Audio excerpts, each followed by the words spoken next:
Assalamualaikum warahmatullahi wabarakatuh. Kembali lagi kita akan mentutorialkan ya di channel YouTube ini. Kita akan lebih mentutorialkan bagaimana cara instalasi Windows di virtual machine atau VirtualBox yang sering kita dengar. Sebelumnya saya ingin menjelaskan dulu kenapa sih wajib kita dan kapan kita wajib untuk instalasi Windows. Biasanya ketika kalian untuk pertama kali instalasi Windows, biasanya itu problem yang sering terjadi itu ketika Windows kalian sudah mulai crash, Windows kalian sudah mulai banyak virusnya, terus blue screen juga, bahkan lemot gitu. Nah itu mulai dari situlah kalian udah mulai untuk mewajibkan untuk instalasi Windowsnya, kayak gitu sih. Sebenarnya di sini saya menggunakan VirtualBox tidak secara real time ya, melainkan secara virtual saja, tapi kurang lebih konsepnya sama. Untuk catatan sendiri, untuk Oracle sendiri itu saat ini sudah alhamdulillah membaik. Kenapa? Karena pada Oracle Out version sebelumnya itu tidak ada settingan untuk bisa masuk ke BIOS, oke, melainkan hanya langsung ke instalasi setup hard disk dan bla bla bla terusnya. Oke, cuman untuk Oracle versi terbarunya di 24 Oktober 2024 yang sudah di-upgrade dan dipembaruan oleh si Oracle itu sendiri, itu sudah ada menu BIOSnya. Jadi kita benar-benar sesuai step by stepnya, sesuai dengan kenyataan saat kamu instalasi gitu, dimana kamu harus memilih bootloadernya dinaikkan ke atas dan kamu harus menyimpan dimana file ISO Windowsnya atau sistem operasinya kamu simpan dan dimana kamu akan mulai bootingnya dulu gitu. Oke, tanpa berpanjang lebar mungkin kita akan langsung ke tutorialnya. Oke, kita buka dulu tutorialnya. Kita buka dulu VirtualBox-nya. Oke, di sini saya menggunakan versi 7 sekian yang diupdate terakhir itu oleh Oracle sendiri 24 Oktober 2024. Jadi masih terbaru ya sampai saat ini gitu. Oke, ketika kita sudah memulai atau membuka VirtualBox-nya, berarti di sini ada menu yang di atas header itu ada preference, import, export, dan new maupun add. Kita karena untuk instalasi pertama kali, berarti kita klik new. Oke, bisa pakai shortcut juga dari keyboard CTRL-N atau kita bisa langsung ke klik new aja. Oke, untuk penamaannya sendiri itu bebas. Setelah kalian mau ngisinya apapun itu, mau nama kalian pun tidak masalah gitu ya. Yang penting tidak aneh-aneh aja gitu. Oke, di sini saya akan menamakan nama saya Rico Santana. Oke. Lalu di bawahnya ada folder di sini itu berarti tempat penyimpanan saat kalian sedang melakukan instalasi di VirtualBox-nya sendiri. Oke, di sini secara defaultnya itu berada di C, di user, di VirtualBox, VMS. Oke, sebenarnya ini nggak masalah kalian mau ganti di tempat penyimpanan lain pun gitu ya, mau disimpan di D juga nggak masalah.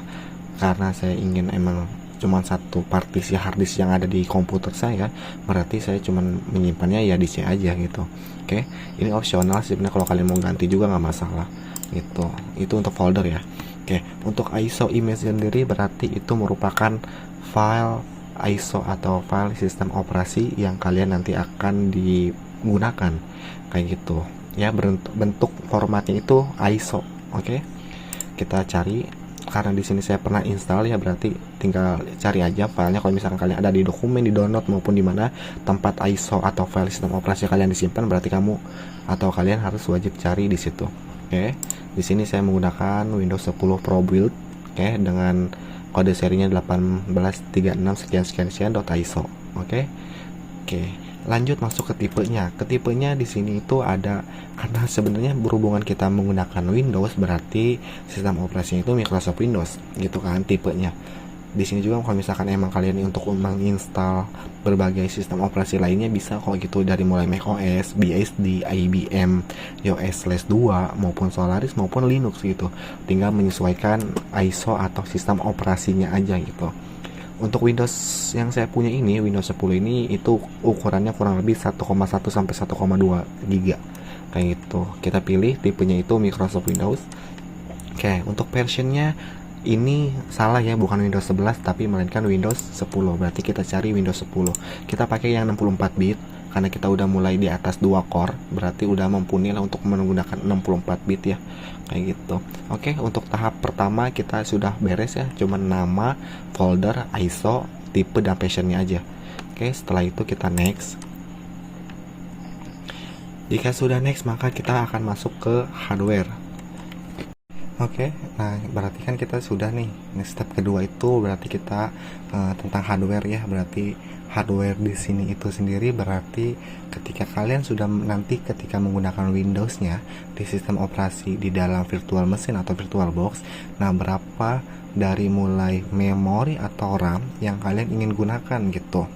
Oke, di sini ada paling kecil 4 MB sampai 8192 MB. Oke, sekarang saya ingin menggunakan 4 MB misal 4 giga misalkan, atau dalam giga ya hitungannya. Tapi kalau misalkan dalam MB berarti 4000 sekian. Oke, cara ngitungnya mungkin ada yang masih ingat ya caranya, yaitu berarti 1 giganya itu kan jika kita kalkulator berarti 1 giga itu sama dengan 1024. Oke, berarti dikali 4 karena saya ingin menggunakan 4 giga gitu. Berarti hasilnya 4096. Begitupun selanjutnya kalau kalian mau menambahkan jadi 5 giga, 8 giga dan sekian itu bebas. Gitu, karena emang saya 4 giga aja menurut saya udah cukup sih, ya udah berarti saya akan menggunakan 4 giga. Oke, berarti di sini kita ganti satuannya itu tetap MB aja karena di sini hitungannya 4996. Berarti hitungannya tetap MB ya, bukan giga ya. Tuh. Oke, jadi tetap masih hitungannya MB. Oke, untuk prosesornya sendiri itu kita pakai 2 CPU aja gitu ya. Berarti untuk mendongkrak performa si Windows-nya itu biar nggak terlalu lemot banget dan kerja atau kinerjanya optimal gitu. Oke, nah seperti yang saya bilang di awal, Oracle atau VirtualBox sekarang sudah mendengarkan keluh-keluhan dari mungkin dari pengguna-penggunanya. Sekarang itu udah ada enable API special access only. Berarti ini akan masuk di dalam menu bootloadernya atau tampilan BIOSnya. Kayak gitu. Kalau misalkan kalian nggak centang, otomatis kalian nggak akan bisa masuk ke BIOSnya dan kalian langsung masuk ke step berikutnya gitu. Jadi langsung ke setup. Kalau misalkan kalian centang enable API special access only, otomatis kalian akan masuk ke menu BIOSnya gitu. Jadi seolah-olah virtual ini benar-benar tindakan nyata yang kita bisa gunakan dan praktekkan gitu. Oke, kita next. Oke, kita masuk ke virtual hard disk. Virtual hard disk berarti di sini ada 3 pilihan ya. Ada create a virtual hard disk now, dan ada use an existing virtual hard disk file, maupun download add a virtual hard disk. Oke, berarti di sini kita pilih create a virtual hard disk now aja, kayak gitu ya. Karena di sini saya ingin pakai misalkan biasanya sistem itu di 10 sampai 20 giga, berarti 70 giga cukup lah. Ini hanya untuk simulasi aja ya. Sisanya kalau kalian emang ingin mempraktekkan bisa di 100 giga, 200 giga dan seterusnya gitu. Ini hanya sekedar praktek aja, jadi saya cuma ambil 70 giga, bukan titik acuan itu ya. Berarti di sini nanti akan tempat penyimpanan virtual sistem operasi kalian di VirtualBox kayak gitu, dari mulai 4 MB terkecil sampai 2 terabyte. Oke, di sini ada namanya atau kolom checklist. Berarti ada free allocate full size. Berarti dimana ketika kalian membuat 70 giga dengan mencentang free allocate full size-nya, ketika kalian sudah mencentang, otomatis sistem akan menggunakan misalkan 15 giga. Berarti kan sisanya 55 giga lagi. Oke, nah 55 giganya lagi otomatis akan langsung dibuat kalau misalkan kalian menggunakan pre-allocated full size. Tapi kalau misalkan kalian tidak mencentang, ya udah gitu, tetap ada walaupun sudah dibuat kayak gitu. Oke, jadi saran saya sih itu tergantung kebutuhan kalian seperti apa. Kalau saya sih tidak akan mencentangnya gitu. Jadi stepnya cuma mengganti ukuran harddisknya aja sesuai dengan kebutuhan gitu. Oke, jika sudah maka kita pilih next.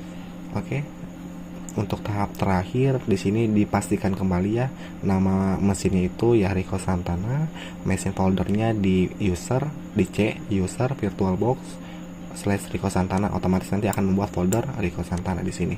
Oke, untuk ISO image-nya sudah benar, tipenya itu Windows 10, RAM-nya 4 GB, prosesornya 2 core, terus disknya itu 70 GB. Oke, jika sudah oke sih bisa langsung klik finish di sini ya. Oke, sudah masuk semuanya di sini. Berarti kita tinggal setting sedikit nih. cuma setting tentang jaringan aja biar bisa koneksi internet ya. Jadi kalian ke setting, di sini setting, lalu kalian pilih di sini itu network. Oke, di sini kan bawaannya defaultnya kan pakai NAT ya. Berarti kita ganti jadi bridge adapter, otomatis namanya di sini akan sudah sesuai dengan perangkat perangkat konektor atau perangkat keras yang sudah tersambung ke LAN cardnya kita gitu. Di sini ada tab Windows adapter P9 dan USB wireless gitu. Saya karena di sini terhubungnya menggunakan USB wireless, berarti saya klik yang USB wireless. Oke. Lanjut, jika sudah oke, maka kita akan memulai. Di sini ada tombol start, panah hijau ke kanan arahnya. Itu kita akan mulai start. Kita mulai untuk instalasinya. Ditunggu sebentar, powering VM up-nya sedang berjalan, sedang progres. Jadi ditunggu saja sebentar. Untuk proses Windows sendiri, instalasi Windows sendiri itu sedikit lama ya, tergantung dari spesifikasi kalian dari komputer. Oke, sudah masuknya di sini press any key, wajib ditekan. Kalau misalkan ada seperti itu press any key and boot dan DVD CD bla bla bla, kalian wajib tekan tombol sembarang apapun itu bentuknya ya. Mau kalian ngetik apapun nggak apa-apa, itu wajib ketik atau tekan tombol sembarangnya ya. Sembarang itu di situ berarti bebas kalian mau ngetik atau ngeklik atau memencet apapun itu di keyboard itu. Oke, sudah warnanya ciri khasnya dari Windows banget ya, sudah mulai ke biru-biruan. Oke, di sini sudah mulai starting. Oke, di sini mungkin kalau misalkan ketika ada progress atau proses yang sedikit lama, mungkin akan saya percepat ya, kayak gitu. Oke, di sini sudah masuk pertama kali yang akan kalian itu ya partisi harddisk gitu. Sebenarnya kalau misalkan partisi harddisk itu sendiri, kalau misalkan kalian ada 500 GB, itu kalian bisa bagi dua gitu. Mungkin beberapa persen untuk sistem dan beberapa persennya untuk penyimpanan data lokal kayak gitu. Kalau misalkan sistem itu biasanya tempat penyimpanannya ketika kalian mendownload aplikasi segala macam itu akan disimpannya di sistem. Tapi kalau misalkan kalian seperti data, dokumen dan lain-lain, kalian bisa pindahkan di D gitu biasanya. Sebenarnya penamaannya nggak mesti harus D ya, ada bisa E, F, G ataupun yang lain gitu. Cuman secara garis umum yang akan digunakan itu dimulai dari D biasanya gitu. Habis D baru E, baru E, baru F. Kalau misalkan kalian dibagi beberapa partisi, karena cuman di sini hanya simulasi atau mentutorial kan, berarti saya cuman punya total 70 GB aja di harddisk saya. Jadi saya nggak usah perlu bagi partisi lagi. Jadi cuma satu partisi aja. Oke, di sini ya udah kita langsung ke next aja ya. Next untuk 70 GB-nya. Nah, untuk proses instalasi Windows-nya di sini lumayan lama seperti yang saya bilang tadi. Ketika kalian proses instalasi Windows itu mungkin akan lebih efektif ketika komputer atau perangkat ataupun laptop kalian itu speknya lebih tinggi gitu. Itu akan memproses atau dan mendongkrak performa untuk instalasinya. Tapi kalau misalkan kembali lagi, kalau misalkan instalasi Windows-nya itu kalian lemot, berarti spek yang kalian punya di komputer itu untuk menggenerate atau menginstal dalam sebuah virtual machine itu biasanya akan lama gitu. Misalkan kalian punya RAM 2 GB, internalnya prosesornya misalkan Intel Celeron, terus harddisknya cuma berapa ratus giga, ya itu otomatis akan lama gitu biasanya. Yang lama itu di getting file ready for installation-nya. Oke, nanti di sini saya akan percepat sedikit.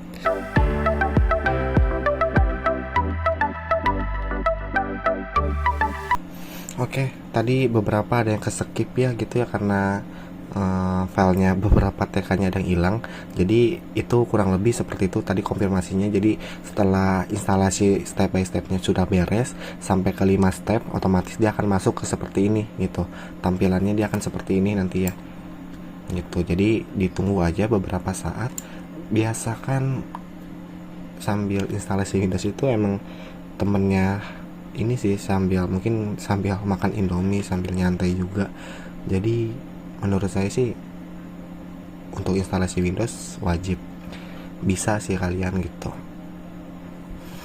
ya. Sedikit catatan juga, minimal untuk kalian itu siapapun ya, kalian dimanapun berada, instalasi Windows sebenarnya menjadi hal penting bagi kalian untuk anak-anak IT ya, karena jangan sampai ketergantungan apa-apa kalian itu ke tukang servis, apa-apa kalian ke reparasi komputer atau laptop. Itu biasakan kalian perbaiki sendiri dulu gitu, baru ketika kalian emang sudah nyerah, sudah nggak ketemu, kalian bisa langsung kasih ke abangnya gitu, ke reparasi komputer atau laptopnya. Tapi selagi kamu atau kalian itu masih bisa untuk perbaiki sendiri, untuk cari tahu sendiri kendalanya kenapa, troubleshootingnya kenapa, itu kalau bisa saran saya kalian bisa kerjakan sendiri, cari problem solve-nya di mana sih gitu permasalahannya gitu, biar kalian nambah wawasan kalian juga, ilmu pengetahuan kalian juga gitu, dan jadi kalian itu punya bekal untuk instalasi gitu.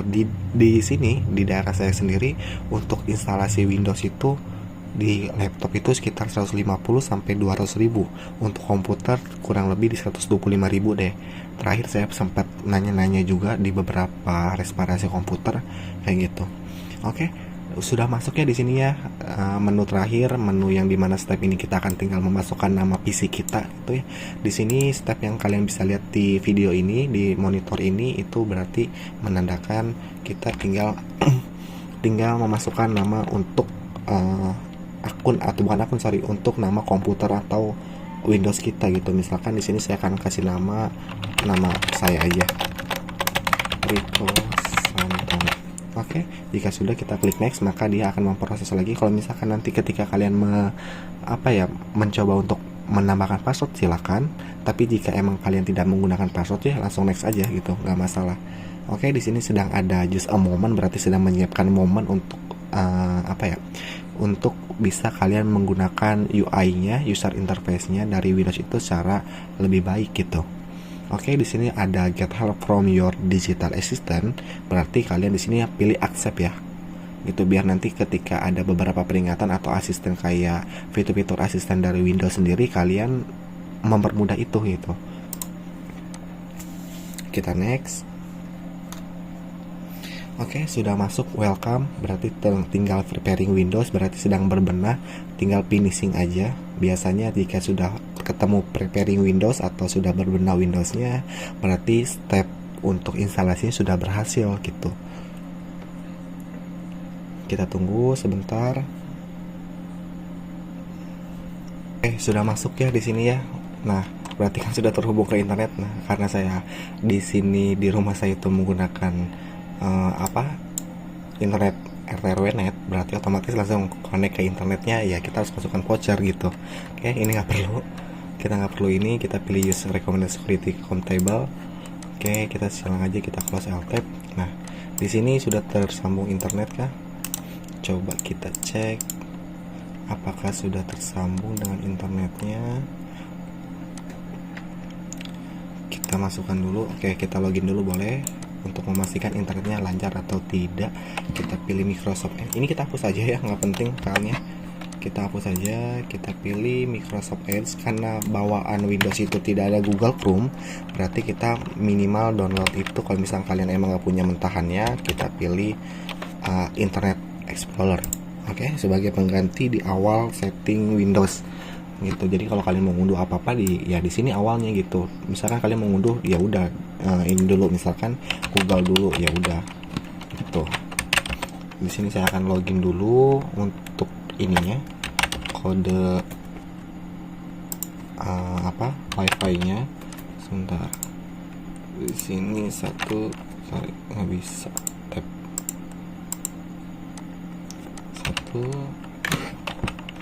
192.108.60.1. Oke, kita login dulu di sini, apakah masuk?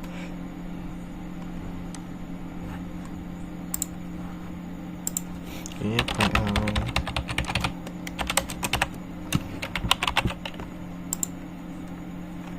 kalau nggak penuh sih biasanya masuk sih.